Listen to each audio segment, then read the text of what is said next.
안녕하세요.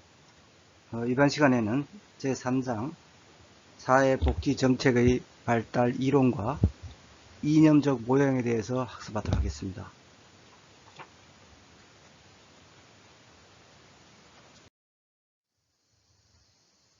오늘 학습할 순서는 첫째, 발달 이론 중에서 사회양심 이론을 살펴보고, 또 음모 이론, 그다음에 수렴 이론, 확산 이론, 시민권 이론, 종속 이론, 합리 이론, 정책 이전 이론, 국가 중심 이론, 형성 과정 이론, 그 다음에 이제 이념적 모형으로서 사회복지 정책의 이념적 모형에 대해서 살펴보도록 하겠습니다.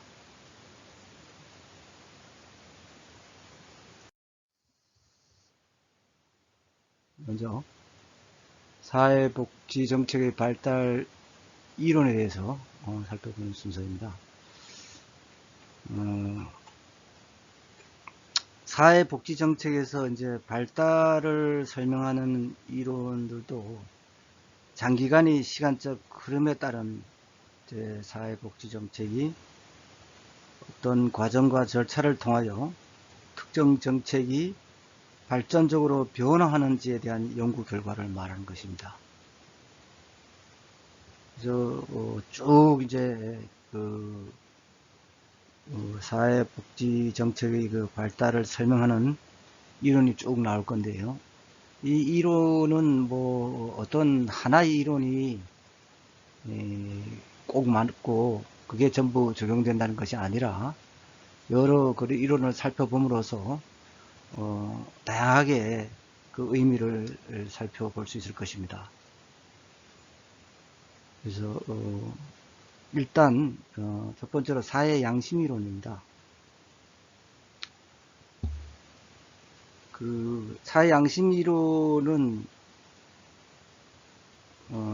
1950년대를 이제 전후해가지고요. 영국 사회 정책 연구자들이 문헌에서 이제 나타나고 있습니다. 이것은 타인에 대한 사랑, 또 사회적 의무감, 사회적 양심에 따른다. 그래서 베이커의 사회 양심 이론을 정리하면은 사회복지 정책인 인간이면 누구나 가지고 있는 다른 사람에 대한 그런 사랑을 국가를 통해서 실현한다는 것입니다. 상당히 이제 의미가 좋죠. 또 두 번째로 보면은 사회복지는 사회적 의무감의 확대와 욕구에 따른 국민들의 지식 향상에 의해 변화된다.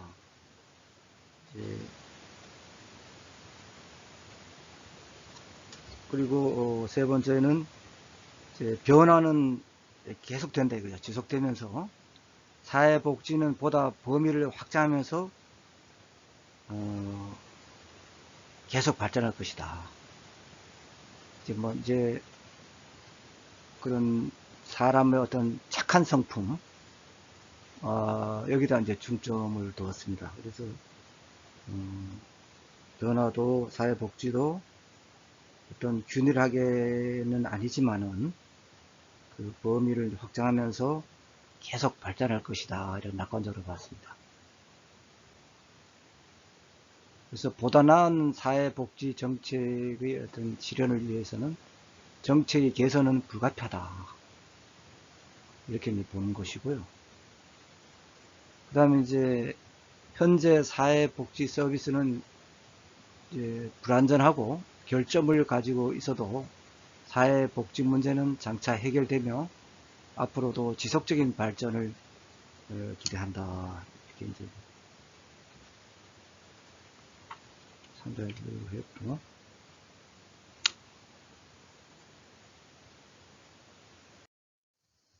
그래서 사회적 이제 양심 이론에 대해서 이제 그림이 나오는데 어떤 사회적 양심과 과학적 지식을 해서 복지 수준은 계속 지속적으로 향상될 것이다. 이렇게 낙관적으로 보는 입장입니다.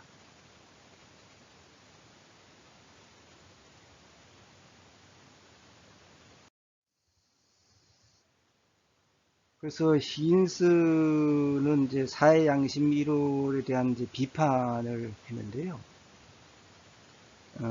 사회 정책이 이제 모든 사회에서 비슷하게 발전해야 하지만 실제로는 그렇지 않다는 것이죠. 실제는 사실 그렇지 않죠. 사회 정책이 비슷하게 다 나타나지 않죠. 뭐 여러 가지 요인이 있죠. 정치, 경제, 사회, 문화적으로 여러 가지 그 있고, 또 사상이라든가 뭐 여러 가지 그것이 합해져서 변화가 일어나는 것이죠.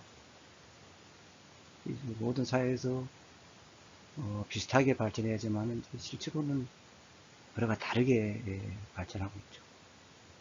또 인도주의적 특성을 과도하게 강조함으로써 어떤 국가의 역할에 대한 왜곡된 견해를 가지게 하고, 사회 정책 발달 과정에 대한 정확한 이해를 오히려 조회를 했다.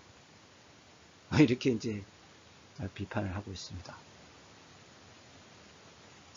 너무 이제 어떤 사람이 인도주의 그런 좋은 착한 성품, 어떤 그런 인성, 휴메니티를 가지고 있다. 이렇게 보는 것이죠. 오히려 이제 이런 것이 사회 정책 발달 과정에 어떤 정확한 이해를 저해하고 있다. 이렇게 이제 히긴스는 비판했습니다. 또 사회 정책의 형성 및 변화에 미치는 영향력에 관한 분석이 너무 좁고, 이제 정책 과정에서의 그 정치적 맥락의 중요성을 과소평가했다. 이게 좀 의미가 있는 것이죠. 어떤 사회복지 정책을 비롯한 모든 정책이 어떤 정치 과정 이런 거하고 밀접되거든요. 그러니까 가치가 개입되는 것이죠. 주관적이고. 그렇기 때문에 이런 정치적 맥락의 가치 이런 거를 과소평가했다. 이렇게 이제 히긴스는 사회 양심 이론을 비판했습니다.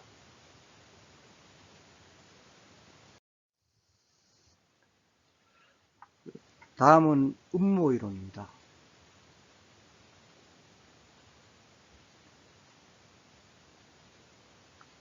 음모 이론은 그 사회복지 정책은 뭐 조금 전에 말씀드린 인도주의적 이타심이나 뭐 양심의 이런 실현이 아니라 사회 전체의 안정과 질서 유지를 위한 어떤 그 사회 통제와 현상 유지의 목적이 있다. 이게 이제 무슨 얘기인가 하면은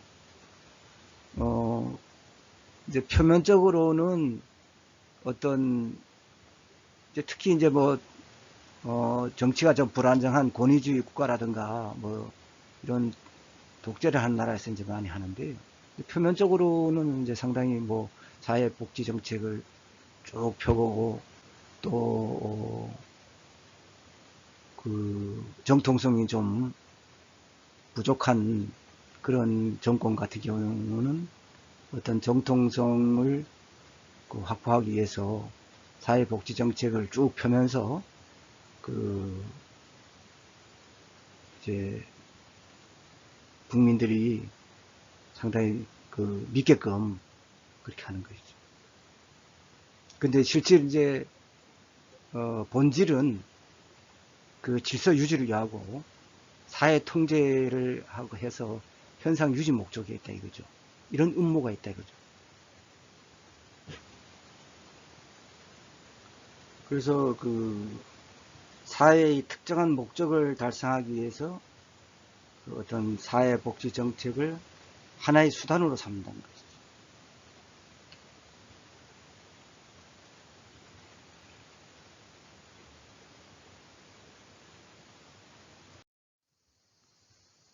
그래서 그 피분과 클로워드를 이제 그 빈민 규제론 이론을 해가지고요.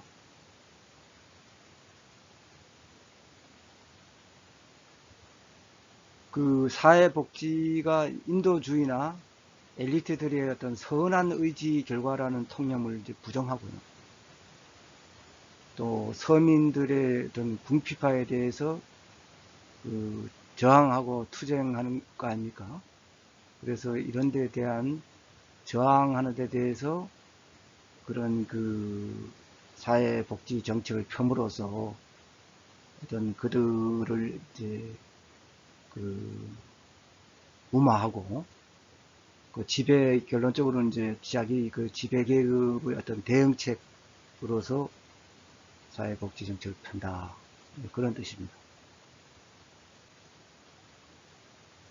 그러니까 이제 결론적으로 사회복지 정책을 펴는 것이 이제 겉으로는 어떤 그 궁핍한 그 어떤 서민들을 위한 것 같지만은 실제로는 자기 지배 계급을 위한 것이다. 이렇게 보는 거죠. 이게 빈민들을 이제 규제한다 이거죠, 규제. 그래서 규제 정책 이제 그런 같은 경우도 어떤 국가 정부에서 강제력으로 동원되는 것이죠, 규제. 그래서 그런 거 못하기 위해서 이제 강제를 동원한 것이 이제 규제죠. 그래서 정책도 이제 규제 정책 뭐 이런 것도 있는데, 다음 이제 마르크스주의자들은 사회복지 정책을 자본주의에 절대 필요한 안정과 효율의 유지를 위한 물리적 강압책이다. 이렇게 보는 입장이다. 마르크스.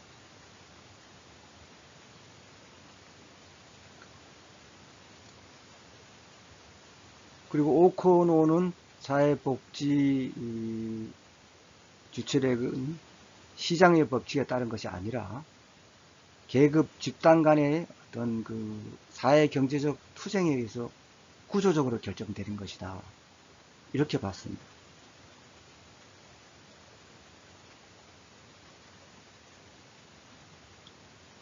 그러니까 이제 결국 이런 그 마르쿠스 주의자들은 어떻습니까?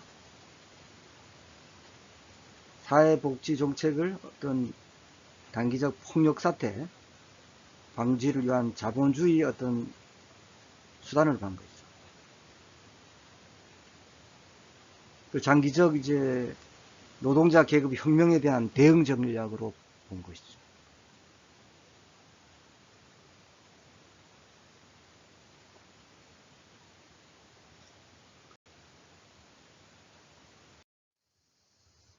네, 음모이론은 사회복지 정책 내에 숨겨진 정책 결정자의 의도를 파악할 수 있도록 하여 정책 목표의 다양성을 밝힐 수 있는 이론적 단서를 제공했다는 점에서는 의미를 갖습니다. 그러나 음모이론의 그 비판을 보면은 첫째, 지배계급의 의도 결과가 불분명하고 또 의도성을 증명하기가 불가하다. 그 펜버턴의 그 주장처럼 사회복지의 사회통제 기능이 지배계급이 의도한 결과인지 아닌지가 불분명하다. 또 의도된 결과라 하더라도 그걸 어떻게 증명할 수가 없다 이거죠. 국가가 특히 권위주의 정권 같은 경우에는 어떻습니까? 정통성을 확보하기 위해서 이러한 복지 정책을 펼 때 서민을 위하고 궁핍한 자를 위한 사회복지 정책을 편다고 홍보를 하죠.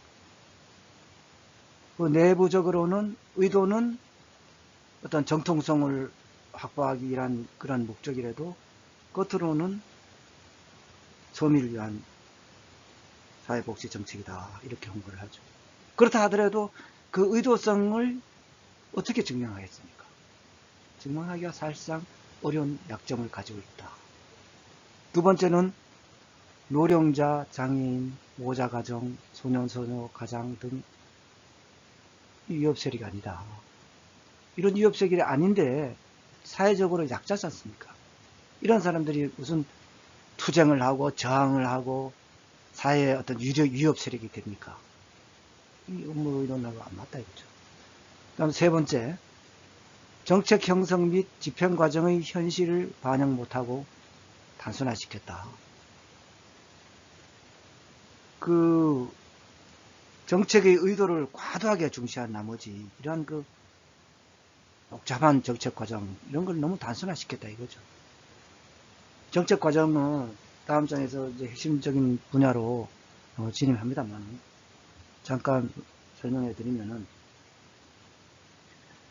정책은 어떻습니까? 사회 문제를 진단하고 이슈화해서 정책 의제를 형성하고 대안을 찾는 것입니다.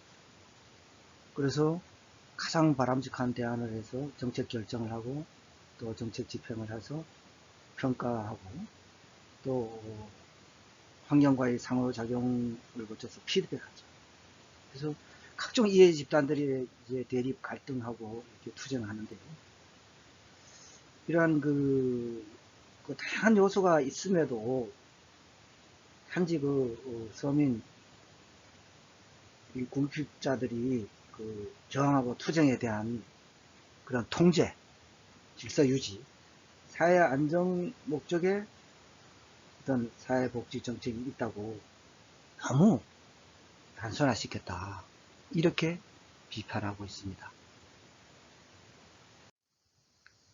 다음 세 번째로 수렴 이론인데요. 기술 결정론이라고도 합니다.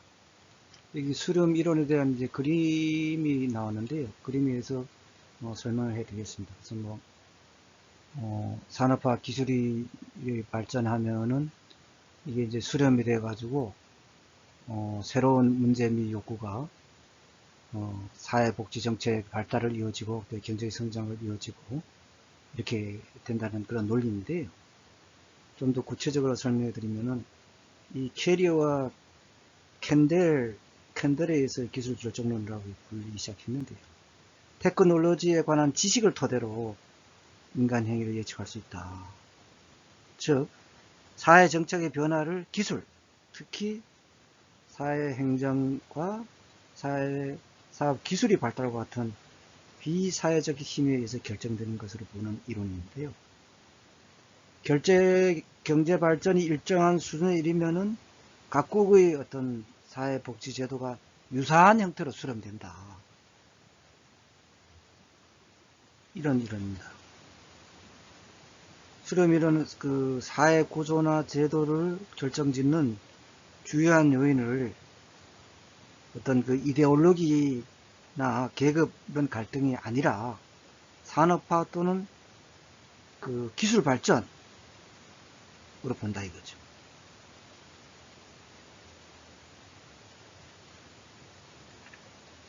그래서 율렌스키와 루보는 전통사회에서 산업사회로 변화하는 과정에서 가족구조라든가 또 연령구조의 변화, 도시화, 노령화 등 모든 사회구조 및 사회체제가 변화가 되는데요. 이러한 산업화의 결과로 파생되는 문제를 해결하고 국가의 부를 분배하는 과정에서 자연스럽게 그 제도와 정책으로서 사회복지가 발전한다고 봅니다.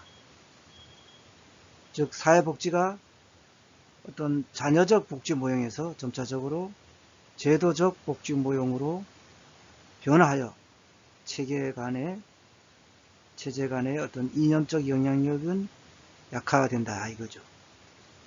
그 미슈라 같은 경우에는 자본주의와 사회주의 양체제 간의 복지 수렴 현상을 다원주의적 산업주의로 설명했는데요. 이 뭐냐? 자유 그 방임주의와 어떤 국가의 그 통제주의 중간 지점에 존재하는 체제라 이거죠. 그래서 어떻습니까? 자유방임주의적 자본주의 체제는 시민의 기본적 욕구를 충족시키기 위해서 국가 개입, 사회복지 정책을 도입하게 되고, 공산주의 체제는 자원 배분의 효율성을 기하기 위해 시장을 도입하게 돼서 양체제가 서로 그거를 수렴하게 됨으로써 유사해지게 된다. 이런 뜻입니다. 그래서 다원주의적 산업주의에 대해 설명드렸고, 이것은 자본주의 체제는 사회 통합을 위해서 국가 개입을 강화하게 되고, 또 공산주의 체제는 효율성과 창의성 증대를 위해서 통제를 분산하게 되는데, 그러다가 보면 양자가 이제 수렴하게 된다. 그런 뜻입니다. 참고해 주시고, 다음은 수렴이론의 장점과 단점에 대해서 살펴보도록 하겠습니다. 수렴이론의 장점은 첫째, 사회복지정책의 현상을 선진 자본주의 국가에 한정시켜 왔던 기존 이론에 비해 체제를 뛰어넘어 비교할 수 있는 이론적 틀을 마련했다. 그 다음에 복지정책 내의 변화 분석에서 진전해서 거시적이고 포괄적인 변화의 배경을 파악하는 준거 틀을 제시했다. 이런 장점이 있습니다. 어떤 그 사회 변화에 따른 그런 사회복지 정책과 그런 제도의 변화를 설명함에 있어가지고 어떤 정책 그 내에 어떤 그 협소한 그런 데서 분석하는 데서 나아가가지고 좀 더 거시적이고 포괄적인 변화의 배경을 파악하는 그런 준것들을 제시했다. 그런 얘기입니다. 다음 수렴이론의 단점을 보면은, 그러면 수렴이론은 그 경제발전 이런 그 어느 정도 되고 수준이 좀 어느 정도 이르면은 각국의 사회복지제도가 유사한 형태로 수렴된다는 그런 건데, 그럼 비슷한 경제발전 수준에 있는 나라들의 사회복지 정책 발달 정도가 비슷하게 나타나야 되는데 다르게 나타나는 현상에 대해서는 설명하지 못하는 그런 한계가 있다. 그리고 사회복지제도의 수렴 현상을 지나치게 일반화했다. 복지정책 결정 과정에 존재하는 다양한 집단 간의 갈등, 또 정책 결정자 인식 차이 등의 요소를 무시했다. 이것도 제가 그 앞에서 그 설명을 했지만은, 음모이론을 설명했지만은, 수렴이론 또 역시 그 너무 지나치게 그런 그 사회복지제도를 수렴하면 비슷한 사회복지 정책이 될 것이다. 이렇게 일반화했다. 그래서 그 앞에서 설명한 대로 사회복지 그 정책 결정 과정이 상당히 복잡하지 않습니까? 또 다양한 집단 간의 그런 그 이해 갈등이 존재하고 가치가 개입되는 데거든요. 그래서 그러다 보니까 정책 결정자 그 인식 차이 이런 것도 있죠. 그래서 그런 그 다양한 그 집단 간의 갈등이라든가 역학 관계, 또 정책 결정자의 그런 주관적인 그런 인식 차이, 이런 요소를 무시하고 있다는 문제점을 안고 있습니다. 네, 다음에는 네 번째로 확산 이론입니다. 전파 이론이라고 하는데요. 확산 이론은 개인, 집단 또는 사회체제 수준에서 혁신이 확산되는 커뮤니케이션 과정을 설명하는 이론으로서 사회복지 정책이나 사회보장제도의 발달이 국가 간의 의사소통이나 영향력을 주고받음에 따라 이루어진다고 보았습니다. 현대사회는 과거와 달리 국제교류가 빈번하죠. 그래서 국가 간 교류를 통해 한 국가의 제도적 혁신이 임금국가로 확산되는 동시에 또 선진국으로부터 후진국으로 이전되기 때문입니다. 그래서 여기서 타이라와 킬비는 사회보장과 발전과 국가의 지리적 위치가 밀접한 관계가 있는 사실을 이제 발견했는데요. 지리적으로 가까운 나라의 영향을 받는 나라의 예로서 독일에서 처음 도입된 사회보험이 유럽 전체를 퍼졌죠. 또 일본의 여러 제도들이 우리나라로 도입된 경우를 들 수 있겠습니다. 또 콜리오와 매식은 이러한 그 두 가지 종류의 전파 유형으로 구분해서 이들 사례를 실증적으로 연구했는데요. 첫째, 위계적 전파와 있는데요. 위계적 전파는 그 기술 혁신이나 새로운 제도가 선진국에서 후진국으로 전파되었다. 공간적 전파로는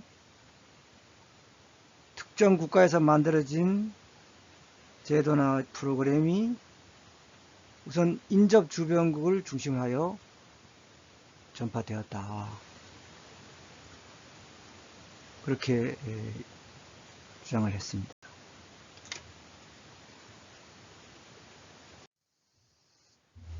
그래서 확산 이론은 그 국가 간의 어떤 상호관계와 국제 환경을 중시한 그런 이론으로서 일정한 설득력을 갖고 있습니다.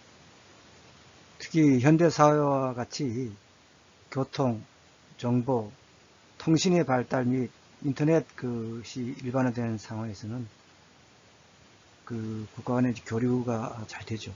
그래서 확산 이론의 설득력이 높아졌다고 할 수 있는데 거기에 대한 그 한계점이 있습니다. 우선 국제적인 환경 변수와 구체적인 사회 정책으로 전환되는 구체적이고 역동적인 과정을 설명하지 못한다.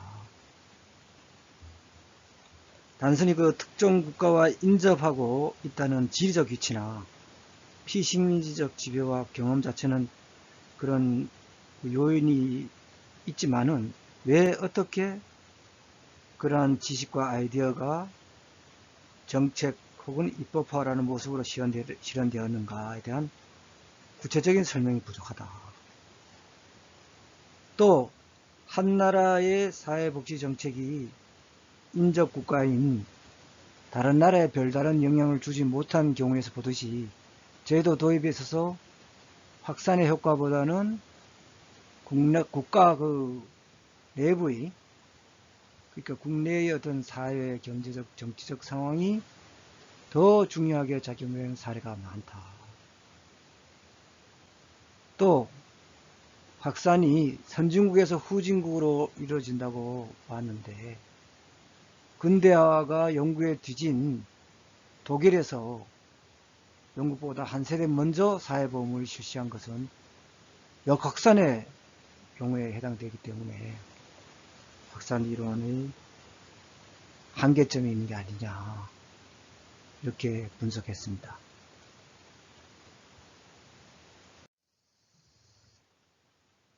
다음은 시민권 이론입니다. 이제 시민권의 어떤 발전 단계가 이제 도표로 표시되어 있는데요. 18세기에는 이제 자유권을 획득하기 위해서 이제 투쟁을 했죠. 그리고 이제 그 유럽 프랑스에서만 했죠. 시민혁명. 겪고 이제 계약에서 어떤 불이익을 당하고 그러니까 19세기에는 참정권을 위해서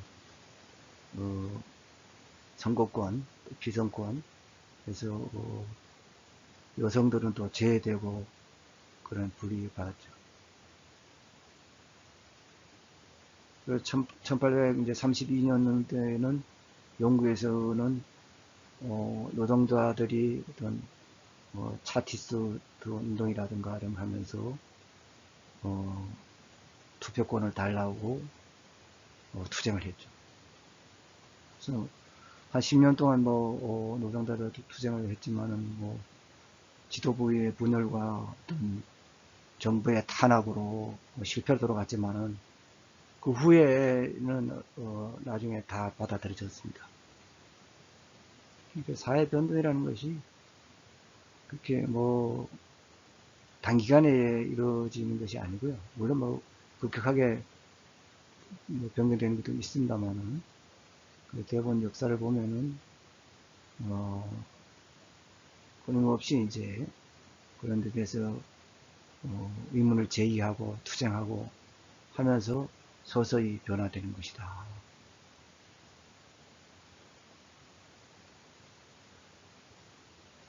이거 옛날에 어떤 그 왕이나 귀족 이런 그 계층만 어떤 상류층 계층만 그 투표권을 가지고 있고 말이죠. 대부분 노동자 여성분들은 투표권도 안 주고 그랬다 이거죠. 그래서 차티스 운동도 21세 이상 이제 남성 투표권을 달라 그 투쟁을 한 것이. 우리나라는 지금 이제 18세까지 이제 내려가는데 상당히 이제 많은 유권자를 갖게 되고 됐죠.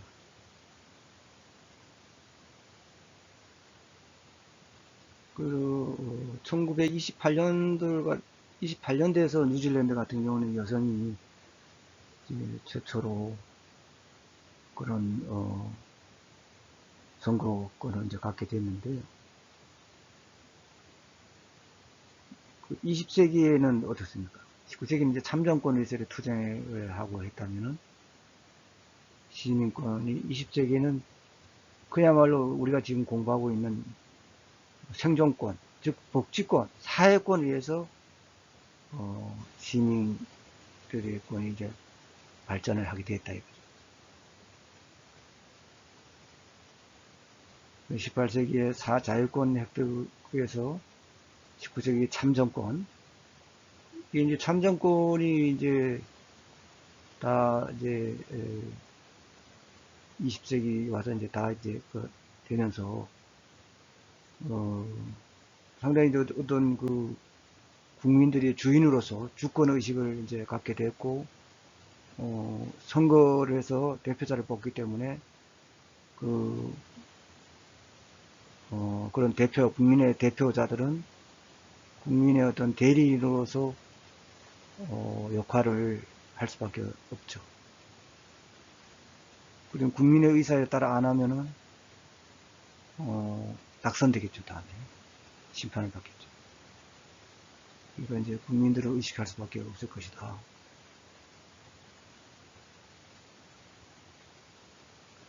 그래서 마샬 같은 경우는 이제 그 시민권과 사회계급이라는 이제 책에서 시민권론을 했는데요. 이제 복지국가에 관한 공리주의적 개념에서 시작됐습니다.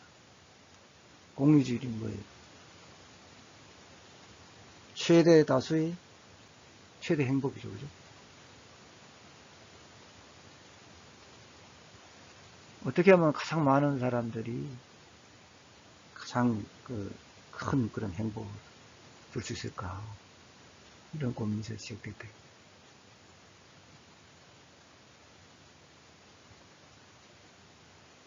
그래서 국민권은 개인의 자유, 표현, 사상, 또 사유재산권, 재판받을 권리를 말하는 것입니다.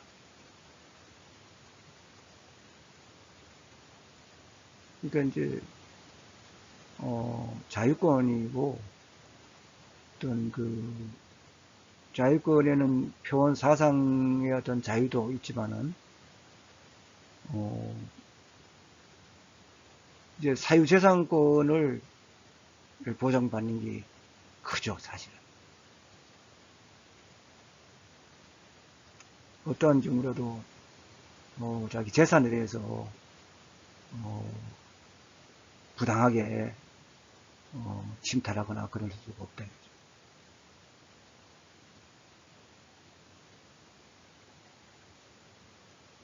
또 여기서 이제 정치권이 있는데요. 마샬이 유권자로서 정치 권력 행사에 참여하는 것이죠. 우리 쉽게 얘기해서 뭐 선거죠, 그죠? 선거.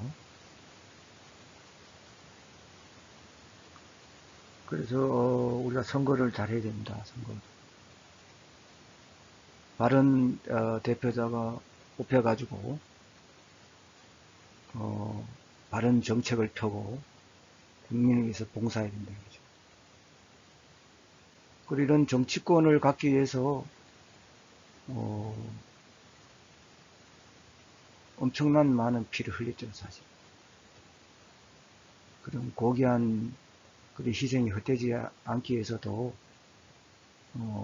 유권자들이 좀 성숙해서 그런 그 유권자의 의사가 왜곡되지 않고 바르게 투영돼서 어떤 국민의 대표가 선출되어야 되겠다. 그래 의미가 있는 것이죠. 그죠?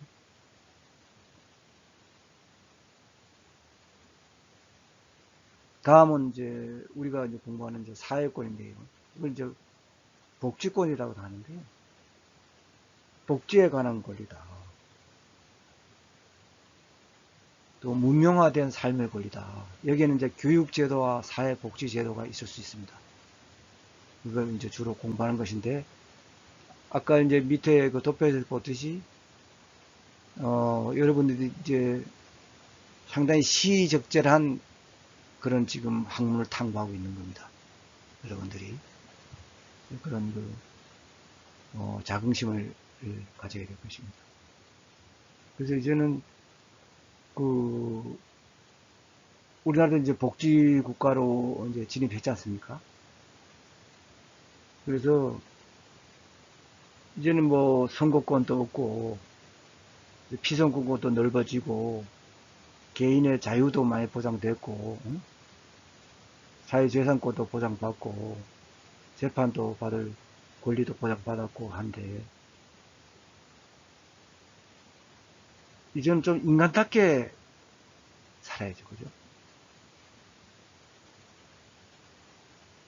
소득도 이제 많이 올라가고, 이제 많이 살기 좋아졌지 않습니까? 그래서 이제 그,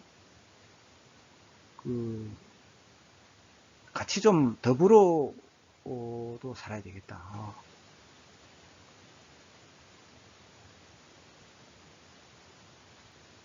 그죠? 뭐 아프리카 우분투도 아시잖아요, 그죠?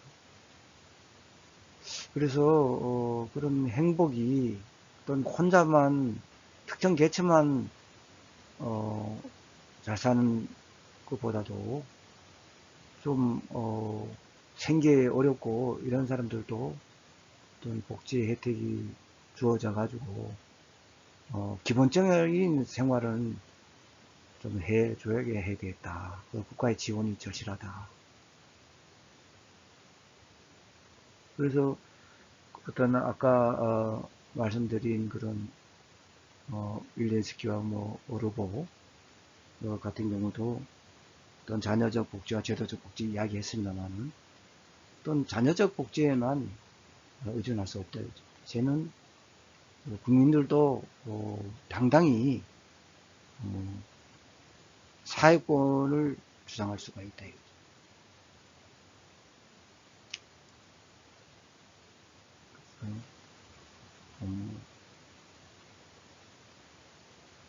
근데 자본주의 국가에서는 이제 불평등한 계급 구조와 평등주의적 시민권 이념이 이제 양립되고 있었죠.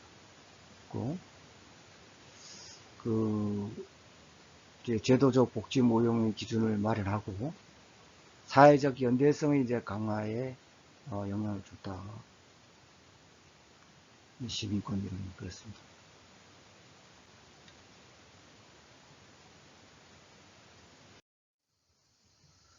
이것도 그 시민권 이론은 시민의 기본적 권리 하나로 봤지 않습니까?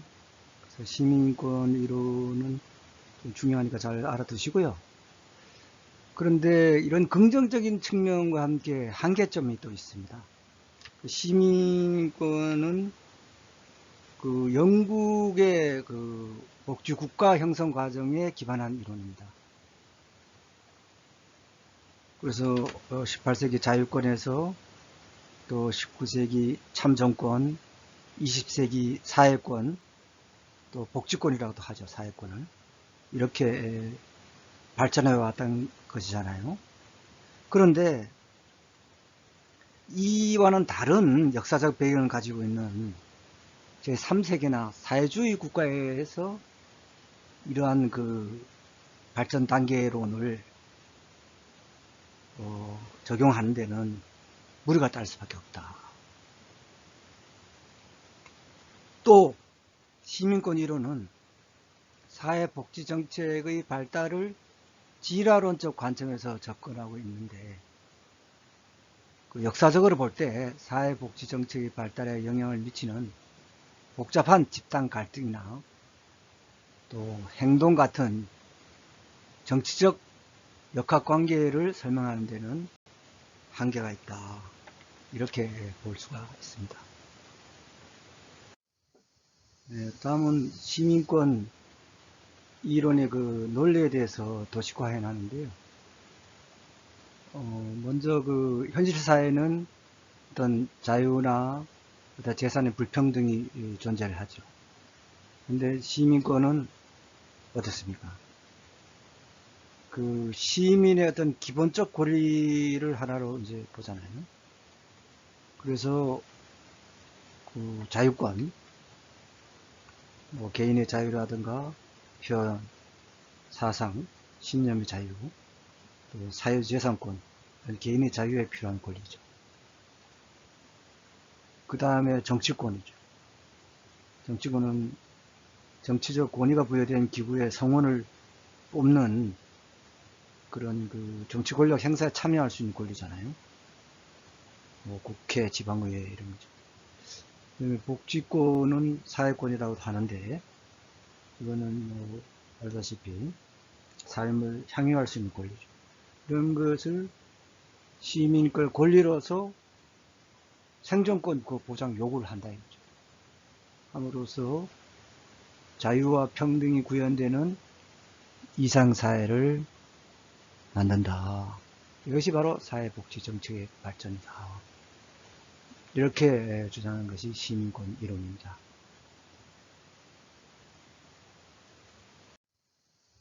다음은 종속이론입니다. 종속이론은 제3세계의 사회정책 변화에 대해 설명하는 이론입니다. 이것은 제3세계의 사회정책을 설명하는데 그 서구에서 개발된 이론이 부적절하다는 그런 가지에서 나왔습니다. 그래서 맥퍼스는 중심국가의 경제적 지배 형태가 주변국가의 사회적 부정의를 심화시킨다. 그래서 사회정책은 외국지향적 경제와 관련된 사회 형태의 불가피성을 결정한다.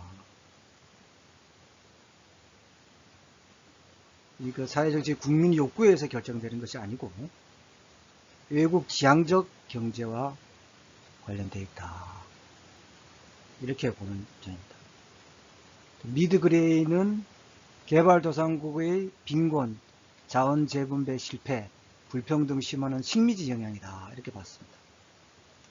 자, 2차 세계대전 후 개발도상국들이 사회보장제도의 적극적인 확장에도 불구하고 이런 그 식민지 영향이다.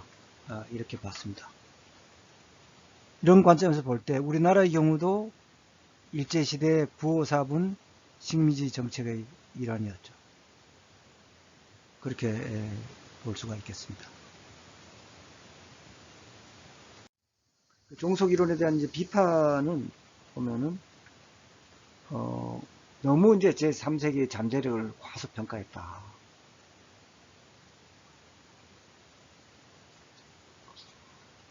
또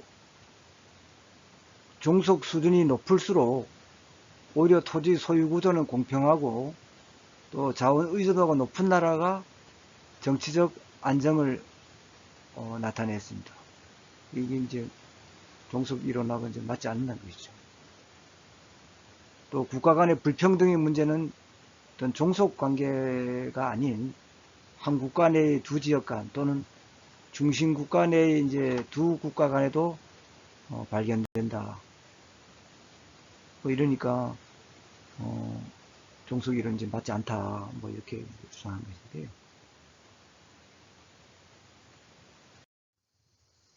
다음은 7번째로 합리 이론인데요.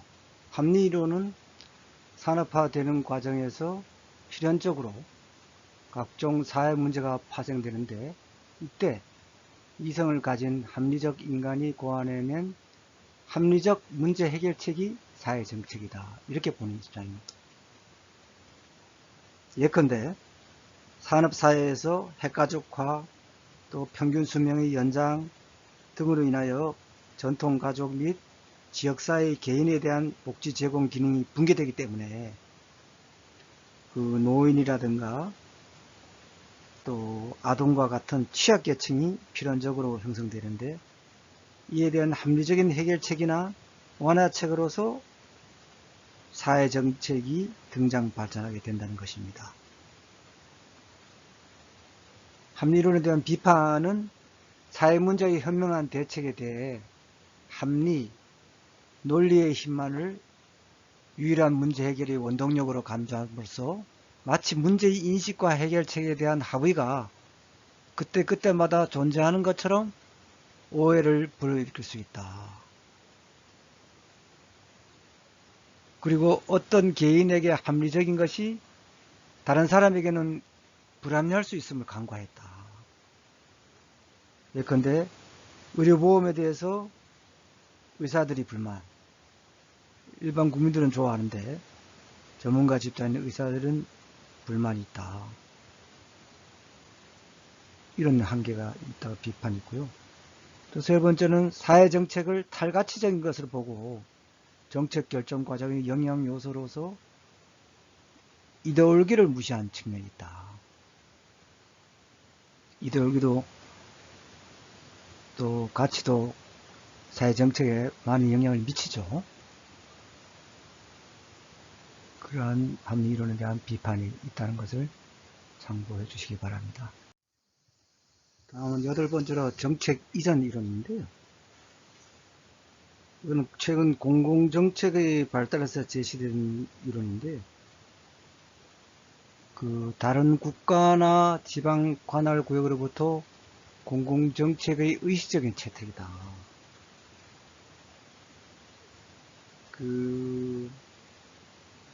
다른 국가나 지방 관할 구역으로부터 공공정책의 어떤 의식적인 채택이라고 하는데요. 비록 그 아이디어와 정책이 전파되었음에도 그 정책 이전이 발생하기 위해서는 이러한 그 아이디어와 정책이 채택되어야 된다 이거죠. 그래서 그 아래 도표 보면은 국가의 횡단적 정책 변화 과정이라 해서 이제 세계화, 수렴, 전파, 이전 네 가지로 비교 설명해 놨는데요. 먼저 세계화는 주로 경제적 자유화인데 영향은 신자유주의 국가가 출현했다. 자유와 경쟁에 의한 경제죠.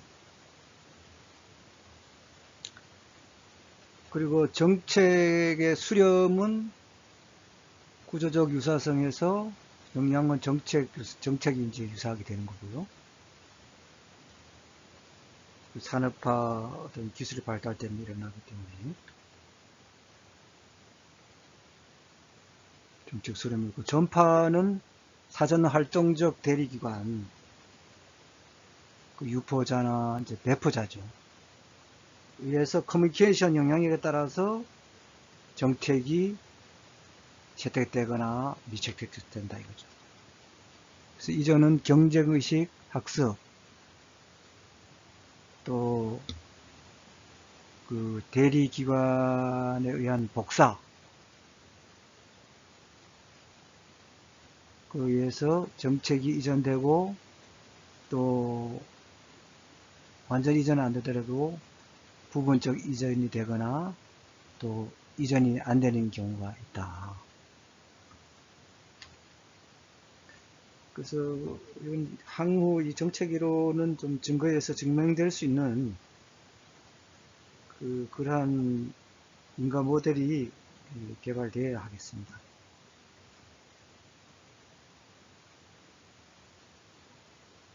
아직 우리나라 같은 경우는 이 이론은 구체적으로 논의가 되고 있지 않다. 참고해 주시기 바랍니다. 다음은 이제 국가 중심 이론입니다.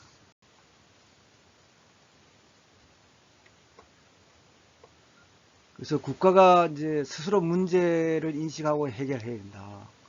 사회복지를 이제 공급 측면에서 이제 포커스를 맞추는 것인데, 그래서 현대 그런 산업 사회에서 파생되는 그런 빈곤이라든가 뭐 질병, 산재 이런 많은 문제가 이제 있지 않습니까? 이런 같은 경우에는 이제 국가에서 나서야 된다 이거죠. 현대사에서 관료와 전문가의 역할이 이제 더 중요하다. 이렇게 보는 입장입니다.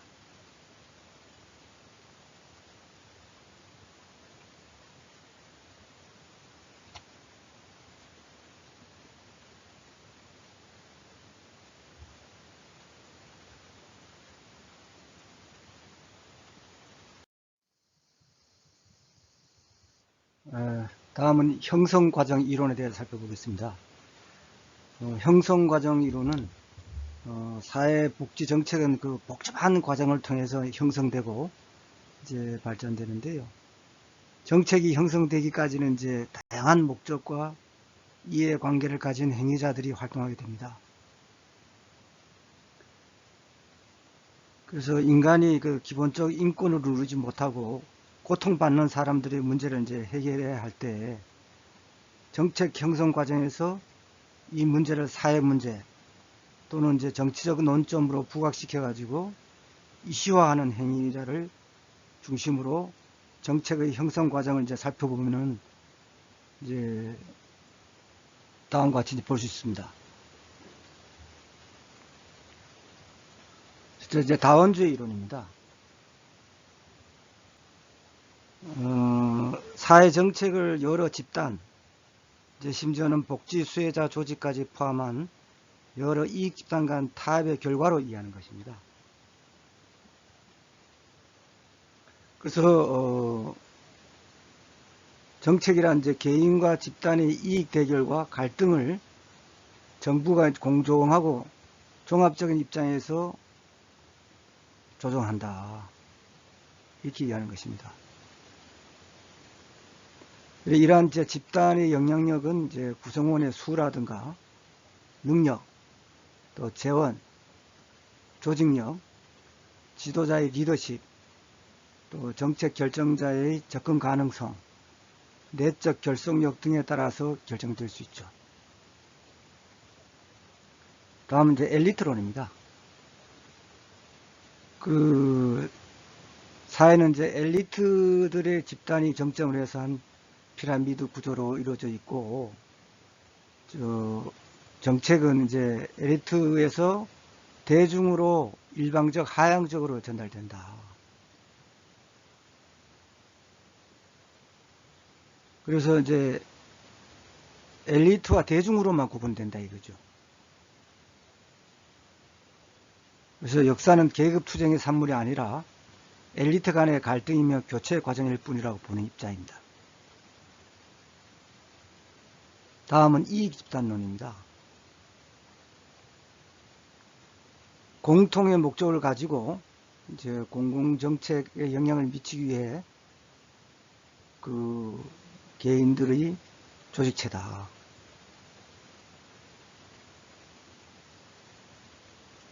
그리고 이 집단은 이제 근대사회의 조직, 기능의 분화, 민주주의 정치 원리의 보급을 배경으로 하여 이제 증가해 왔습니다. 그래서 사회복지 정책을 자본과 노동 간의 대립이 아닌 이익 집단들 간의 갈등과 타협의 산물로 간주한다.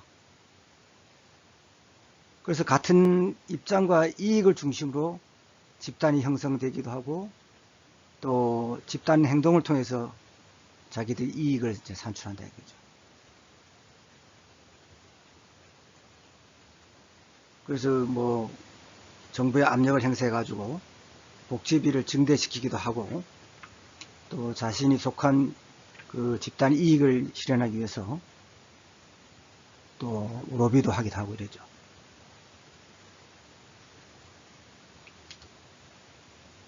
다음은 이제 페미니즘 같은 경우는 여성 억압의 원인과 상태를 이제 기술하고 여성 해방을 궁극적 목표로 하는 운동이고 19세기 중반에 시작된 여성 참정권 운동에서 비롯됐습니다. 그래서 여기서는 복지국가의 주요 목표와 역할을 남성이 여성에 대한 지배를 강화하기 위한 것이라고 봤습니다.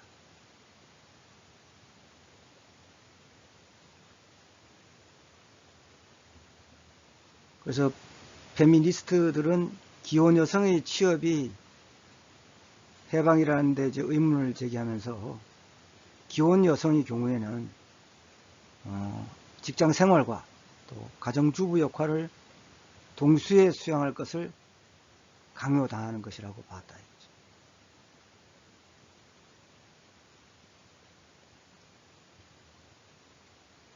다음은 이제 코포라티즘인데요.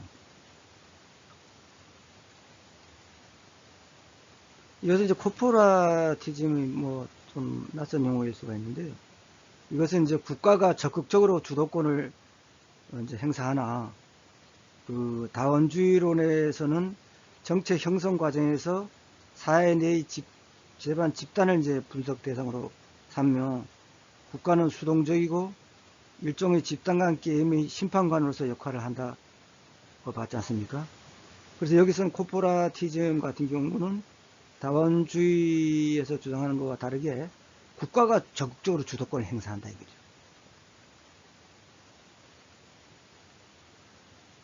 그래서 우리가 1997년도에 외환위기가 왔을 때 노사정위원회를 출범시켰죠. 이제 노동자, 사용자, 정부 3자가 합의를 해가지고 이 경제 위기를 이겨내자. 그래서 국가에서 적극적인 중재가 이루어졌죠.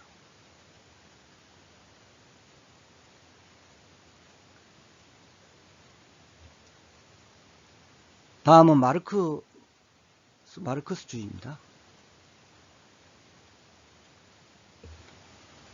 그래서 마르크스가 이제 엥겔스와의 협력으로 만들어낸 사상과 이론 체계로 이제 자본주의에서 국가란 하나의 그 중립적인 그런 기관이 아니고 지배계급에 기하는 도구다 이렇게 봤지 않습니까?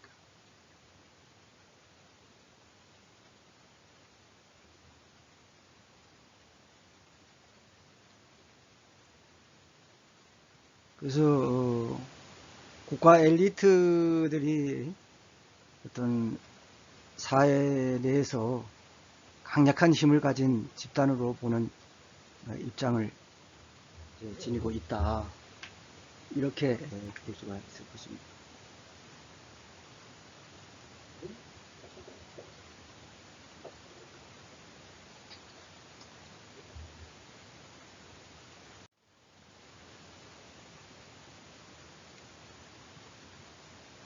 그 외에도 이제 여러 이론이 있는데요. 이제 한 가지 더 소개하면 환경결정론이라고 있는데요.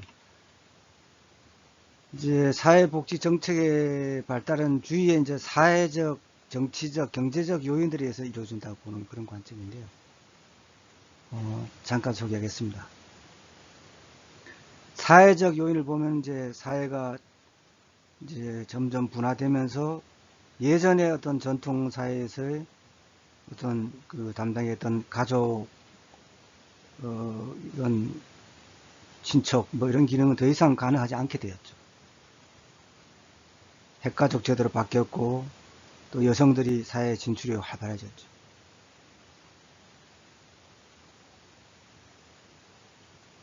그래서 이전에 존재하지 않았던 많은 가족 및 노인 복지 프로그램들이 필요하게 되었죠.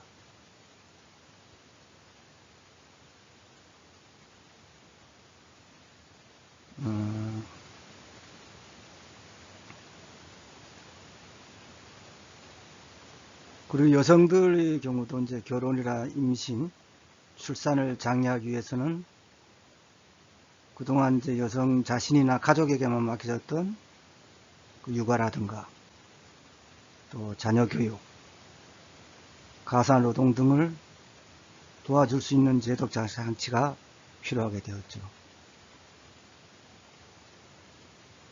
다음 이제 정치적 요인을 보면은 그 유권자들의 어떤 관심을 끌기 위한 복지 공약, 또 정당의 성격에 따른 복지 이념과 복지 프로그램의 차이, 또 집권자의 문제의식, 의지에 따른 차이 이런 게 있을 수 있습니다. 또 경제적 요인 같은 경우는 뭐 당연히 이제 돈이죠, 돈. 그래서 그 제2차 세계대전 후에 복지국가의 전성시대가 이제 73년도 서기 파동으로 막을 내리면서 복지국가 위기가 나타났죠. 이 뭐 이제 경제가 잘 안 돌아가니까 대량 실업이 발생되었고 국가 재정이 위축되었죠. 그래서 뭐 신자유주의 이런 것도 대두가 됐고 어떤 복지에 대한 재정 감축이 이루어졌죠. 그래서 뭐 국가의 재정 상태는 뭐 당연히 사회복지 정책의 가장 결정적 요인 중에 하나가 되겠죠. 이런 그 환경적 요인들은 시대와 상황에 따라서 달라질 수밖에 없고, 그래서 사회복지 정책은 유동적이며 가변적인 요인을 가지고 있습니다. 그래서 여러분들이 여러 가지 그런 그 이론, 사회복지 정책의 발달 이론을 살펴봤는데요. 하여튼 그 이 한 가지 사회복지 정책은 한 가지 이론보다는 이제 여러 측면의 분석을 가능하는 그런 그 다양한 이론적 시각도 접근해야 합니다.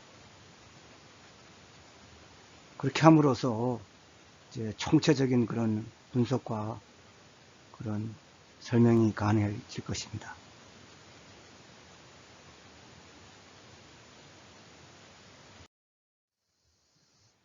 다음은 사회복지정책의 이념적 모형입니다.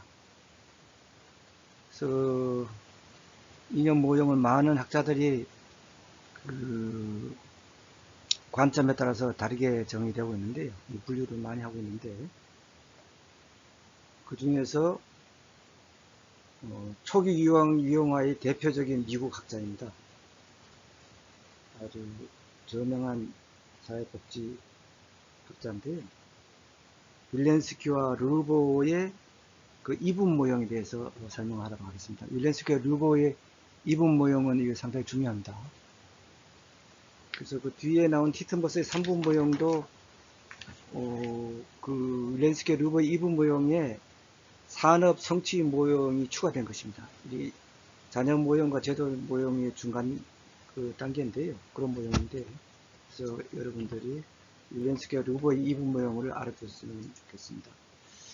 그래서 그 자녀적 모형은 사회복지는 제1차 집단인 가족이나 교회, 공동체 등이 제 기능을 발휘하지 못하는 경우에 활동한다고 보는 것이고요. 초기 산업사회와 자유주의 국가에서 나타났습니다. 또 빈민과 같은 요보호 대상자를 대상으로 하고 사회적으로 최소한의 급부를 주는 역할만 수행한다고 되어 있습니다. 그 반면에 제도적 모형은 제1차 집단이 사회적 위험에 처한 구성원들을 보호하거나 그 다음에 사회를 재생산하는 데 있어서 담당했던 기능과 역할을 어떤 개인이나 가족이 아니고 국가의 사회적 개입을 통해서 해결한다고 보는 것입니다. 그래서 평등, 빈곤으로부터 자유, 우애 등의 3대 가치를 강조했습니다. 그래서 이 표로 이게 알기 쉽게 구분해 놨는데요. 이걸 한번 또 상세히 보도록 하겠습니다. 우선 사회정책 목표는 자녀적 모형은 가족과 시장 체계에서 제 기능을 하지 못하는 사람 또는 탈락한 사람들을 일시적 한정적 보완적으로 보호하고 지원한다. 이건 말 예를 들자면은 영국 그 빈민법 같은 거죠. 배우셨죠? 그래서 이러한 경우는 그 자유주의자들의 어떤 지지를 받았는데요. 그래서 그 대상은 사회적 취약계층으로 하고 실천 주체는 어떤 국가 사회가 아니라 민간의 어떤 자발적인 활동을 장려했고 빈곤 책임도 개인 책임이다. 그렇게 봤습니다. 개인이 어떤 해결해야 된다 이거죠. 국가가 아니고. 그리고 복지욕구 충족 주제도 가족이나 시장이 우선하고 이념도 그러니까 선별주의에서 복지를 부여해야 된다 이거죠. 자산조사나 소득조사에 의해 가지고 요보호 대상자들만 생계에 곤란에 처한 사람이라든가 이런 사람들에게 대해서 선별해서 요건을 충족해 줘야 된다 이런 뜻입니다. 다음 제도적 모형을 살펴보면은 사회복지제도는 아주 항시적으로 소득의 재분배 기능을 수행하여 전체 국민들이 최적의 삶을 영위하도록 해야 된다는 것이죠. 그러니까 소득 재분배 기능을 해야 된다는 것이죠. 그러니까 전체 사회 구성원을 대상하는 것이죠. 또 주체도 국가의 보다 많은 역할을 강조했고 빈곤 책임도 사회 책임이고 국가 책임이고 또 복지욕구 충족기제도 국가의 사회복지제도로 이념은 보편주의입니다. 그래서 1차적 어떤 정상적으로 어떤 제도화를 해야 된다 이거죠. 그래서 이런 제도적 모형은 사회변동과 사회적 평등의 이론 근거를 두고 기본적으로 좀 전에 말씀드린 소득 재분배 이거는 체계와 같습니다. 그래서 자녀적 개념에서 제도적 개념으로 변화되고 있습니다. 그래서 하지만 그 현실은 두 개념이 혼재하고 있죠. 그래서 이런 SQ와 르보의 이분 모형을 확실히 구분 설명할 수 있어야 되겠습니다. 다음은 티트머스의 3분 모형입니다. 티트머스는 3분 모형으로 자녀적 모형, 산업 성취 모형, 업적 모형이라고 합니다. 제도적 재분배 모형을 제시했습니다. 먼저 자녀적 모형은 시장을 통한 분배 정책에 관심이 있고 빈민구제 정책은 자립의지를 전제로 최저 수준으로만 제공해야 된다. 국가는 가족과 시장이 사회복지 욕구를 충족하지 못할 때만 개입한다.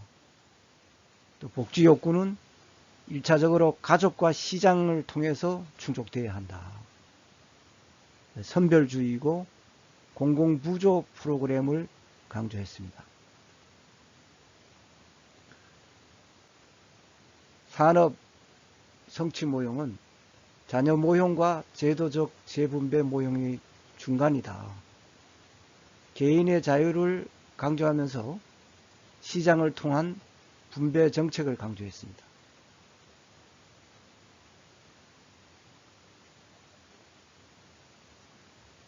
국민 생활 수준과 기회의 평등에 관심을 가졌다. 빈곤은 상대적 개념이므로 정부가 담당해야 한다고 주장했습니다. 또 사회복지급여는 시장에서의 지위를 반영하여 직업별, 계층별로 제공하고 특히 이제 사회보험을 강조했습니다. 제도적 재분배 모형인데요.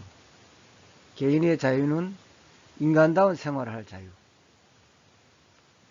또 분배 정책은 개인의 능력이 아니라 욕구에 따라 이루어져야 한다. 또 평등과 재분배 정책을 강조했고요. 이제 빈곤을 어떤 제도적으로 이제 완전히 퇴치할 수 있다고 주장했고요. 국가는 사회복지 욕구를 충족시키는 주요 제도로서 복지 이제 급여는 보편적으로 제공해야 된다. 보편적 프로그램을 강조했는데요.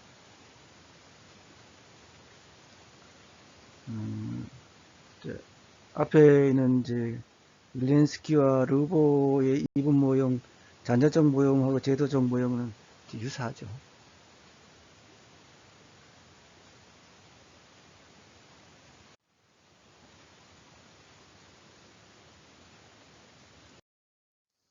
그래서 파커더 사회복지 모형은 이제 자유방임주의형이 있고 이제 자유주의형, 사회주의형을 이렇게 봤습니다. 자유방임주의는 개인의 교환력에 의존하고요. 능력에 따른 배분이다. 국가는 이제 최소 개입을 해야 된다. 앞에서 말씀드렸죠.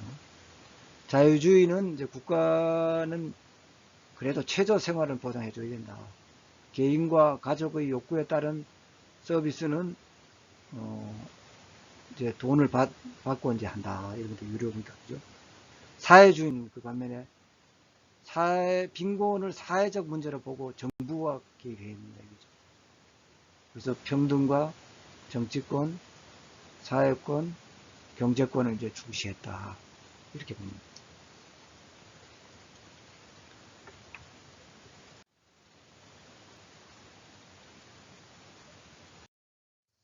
다음 이제 퍼니스와 틸턴은 적극국가, 또 사회보장국가, 사회복지국가를 나누는데요. 적극국가는 이제 본인 부담과 수평적인 재분배 목적입니다. 이거는 이제 자녀적 복지인데, 이제 미국의 사례입니다. 이게 이제 미국은 이제 사실 개인주의죠, 그죠?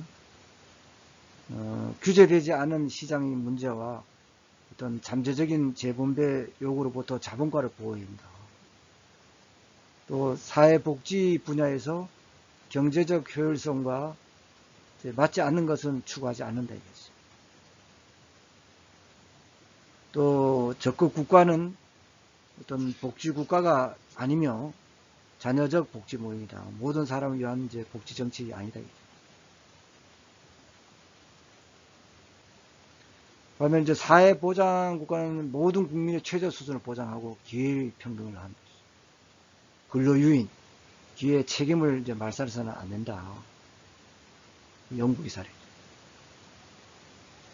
사회복지국가는 이제 그 평등과 사회적 결속을 이제 증진시키고 생활 조건이 평등을 달성한다.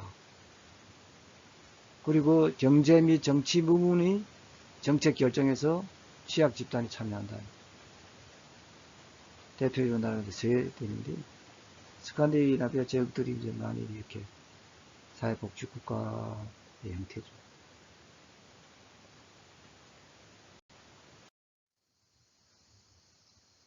미슈라의 모형인데요. 미시라는 복지국가의 위기와 관련해가지고, 이를 극복하기 위한 방법을 모색하는 가운데, 분화된 복지국가와 통합된 복지국가를 제시했습니다. 먼저 분화된 복지국가는 그 사회복지 부문은 자율성이 유지되는 상태에서 국가의 서비스를 제공한다. 그렇게 봤습니다. 정치 형태는 이제 다원주의적 성격이고요. 또 사회 의사 결정 과정에서 자유경쟁 또는 시장 모델을 적용된다고 봤습니다. 여기는 미국과 영국이 이 부류에 속합니다. 다음은 통합된 복지국가는 사회복지 부문은 경제정책과 상호 관련성이 있다. 그래서 경제 및 사회복지정책은 정부와 사용자, 노동자 사이에 협력해야 한다. 그래서 이 부류에 속하는 나라는 오스트리아, 스웨덴, 독일, 네덜란드가 되겠습니다.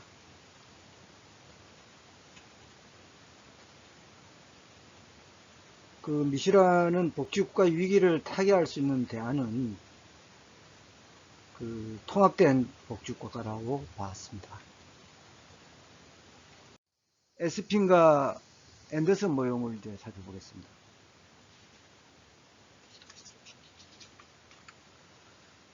에스핀과 앤더슨은 자유주의 복지국가, 또 보수적 조합주의적 복지국가, 사회민주주의 복지국가를 이렇게 나누었습니다. 자유주의 복지국가는 국가는 시장의 논리에 지배된다. 급여는 중간 수준이고 자산조사를 한다. 열등수급의 원칙 적용한다. 그러니까 노동자 일반적인 노동자보다 이제 적게 급여를 줘야 된다 이거죠. 또 국가는 민간보험 시장 형태의 민간복지를 장려한다. 또 탈상품화가 낮다. 그래서 미국, 캐나다, 호주 이런 사례고요. 근데 이제 보수적 조합주의적 복지국가는 이제 사회권이 부여돼 가지고 이제 긍정적이다. 민간복지나 직업복지는 이제 최소한 수준이고요. 국가는 이제 중간 제도로서 교회 등 이제 제공할 수 없는 복지만 지원한다 이거예요.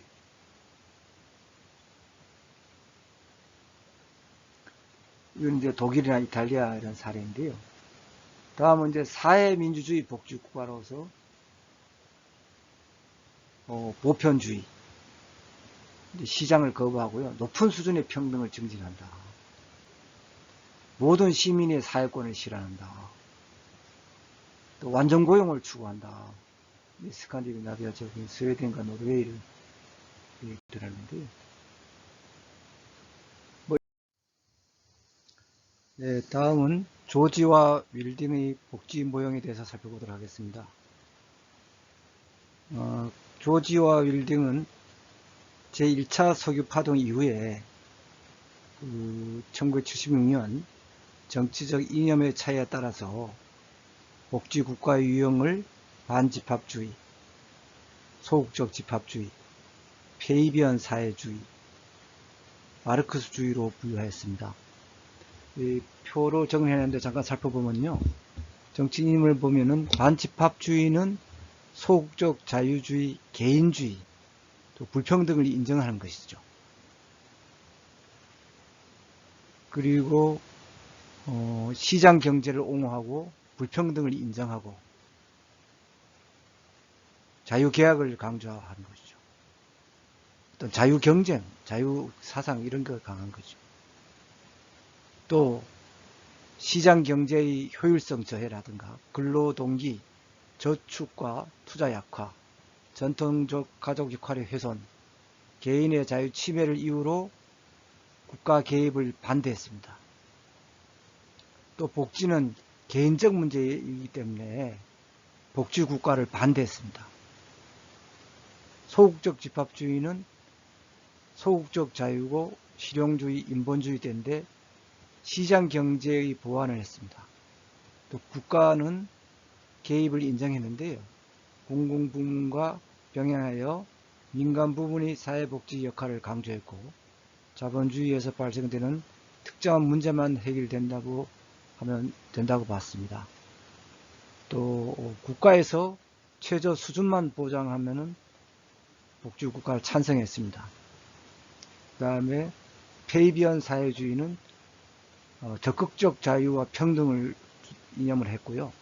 시장경제의 대폭 수정이고 공공부문이 절대적으로 강조되며 민간부문의 역할은 극소화된다고 보아서 국가의 개입을 적극 인정했습니다.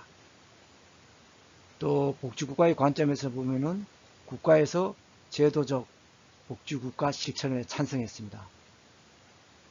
다음 마지막으로 마르크스주의는 정치이념으로 적극적 자유와 평등, 우애 이런 걸 봤는데 자본주의에 대해서 전면 부정하는 것이죠. 시장 경제를 부정하는 것이죠. 그리고 복지국가는 자본가의 이익을 위해 존재하고 복지 실천은 사회주의에서 멀어질 수 있다고 여기고 국가의 개입을 적극 인정했습니다. 또 복지국가로는 빈곤 제거가 불가능하므로 복지국가를 반대했습니다.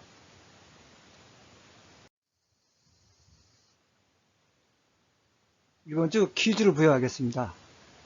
사회복지정책의 발달 이론에서 시민권을 주장한 마샬은 시민권의 발전 단계를 진화론적 관점에서 18세기는 자유권, 19세기는 참정권이라고 했는데 20세기는 무엇으로 변화되었다고 보았는가입니다.